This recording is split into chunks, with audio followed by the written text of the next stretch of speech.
Hey, this is Rich over at TVP Live with another quick tips tutorial brought to you by Adobe Photoshop Elements Tutorials Group, and let's jump right in. Today's poster wanted to know how to replace the whole background here, or anything quote-unquote man-made with natural background. So let's start by first just cutting out the whole background on the edge of everything that we can see up until the edge of the grass, and then we'll cut some of the grass out. This is going to take a little bit, so bear with me. We're going to zoom in and start with an eraser. I'm going to do 4-point because the picture is not too big and I want to make sure that the edges are somewhat sharp but still sort of soft. And the trick here is I might actually even go down to a 3-point. The trick here is to go ahead and cut into the actual object a little bit, because if you cut out on the edge like this, see what happens is you're left with a little bit of that extraneous portions of the background, and you don't want that. And as I always say, what they don't know is not going to hurt them, meaning that the audience doesn't know if you're cutting into the actual object. And as you're cutting, another thing I always say is don't think of it as you're cutting the foreground from the background. You're not cutting an ear off of the back of the animal here. What you're doing is you're cutting into a color. It's a darker color from a lighter color, and that way you don't look at it as being losing something informational wise.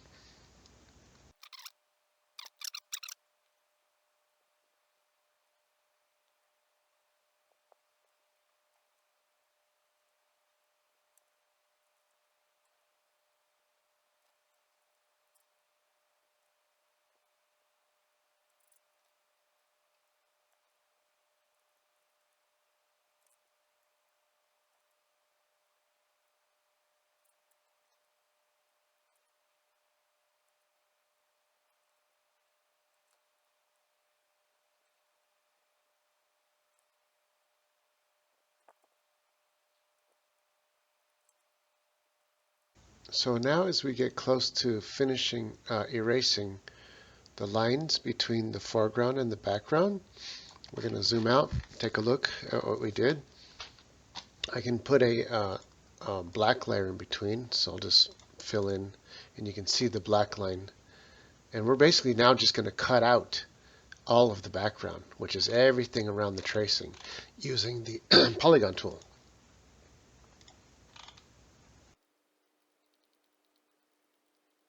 And just hit delete, and it's gone. And the reason we don't see the checkerboard is because I have a black layer. If I turn off the black layer, you'll see that it's just a checkerboard. I leave a black layer so that it's easier for me to cut out what needs to be cut out. You can do it either way.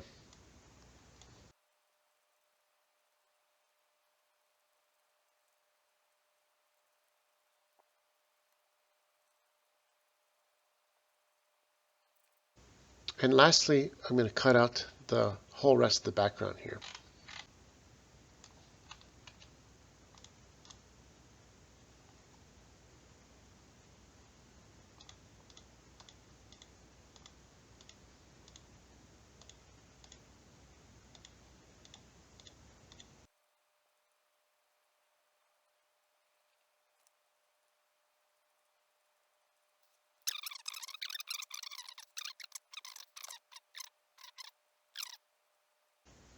And I'll go from here to the very end.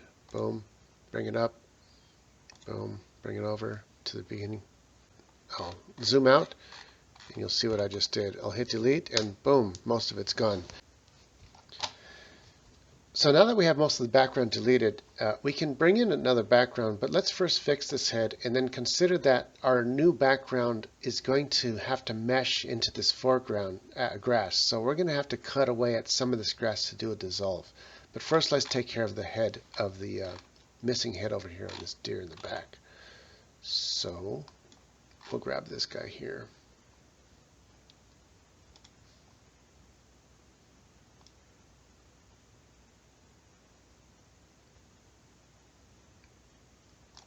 And we'll copy it.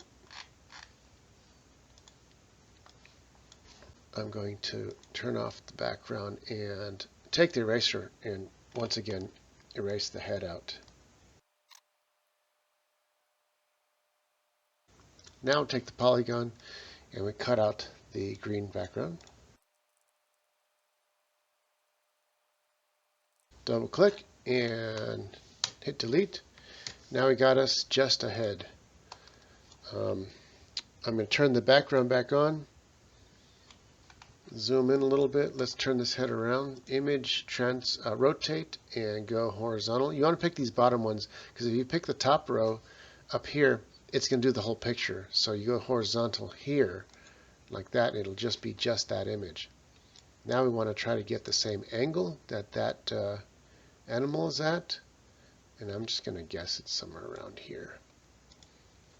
Get the size nice and small. The head's in a slightly different position, but it's okay. I don't think they'll notice it. Let's go even more like this.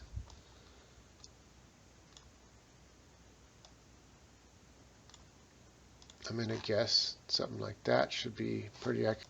And I'm going to take the smudge brush now and smudge that into here like that. Smudge the top end up. And you probably won't even really notice a difference.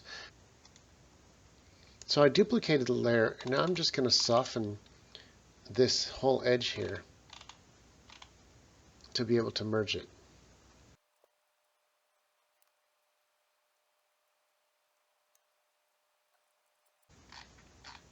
And now let's go ahead and grab one of our backgrounds. I'm going to pull this one up and turn it on. It looks like we're going to need a little more room in the foreground on the top, so I will make the picture a little bit taller. I'm going to grab a large 100-point eraser and erase portions here to smooth out the difference between the foreground and the background.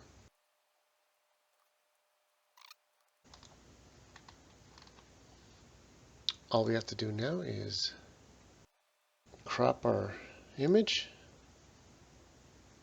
and we are set. And finally, if I wanted to just add a little bit of shadows because it feels like it needs it, I would grab a black, and I'm just going to grab a small brush like 100-point and put a little dab underneath here.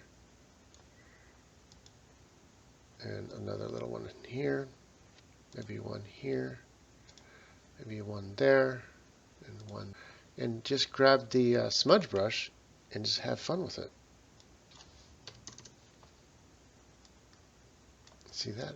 We smudge in the shadow.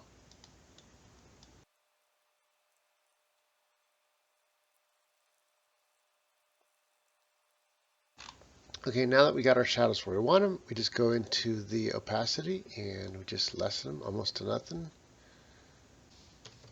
And that pretty much completes our tutorial for this lesson here. Hope you had enjoyed this semi-quick tutorial, and this is Rich calling it quits for now, saying over and out.